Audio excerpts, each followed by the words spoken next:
How to understand hybridization orbitals in organic chemistry. Let's look at the first one, A and B.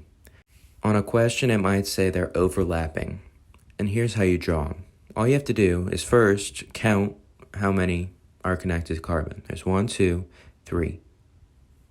So it's sp, 2. And B is the same because they're identical on each side. So that's how you do it. Now the next one, it's a little different. A and B, and then B and C. B is going to be the same for both, but here. A, you count, there's 1, 2, 3, 4, so it's sp3 slash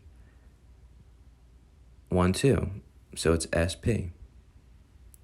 It's going to be sp again, because you're bringing it down. Then you count, 1, 2. You count double and triple bonds as 1, and for lone pairs, you count that as 1 as well. You don't count each individual. Most of the time, it'll ask for sigma, but if it asks for pi bonds, then it will always be p/p. Just so you know. Like and subscribe for more.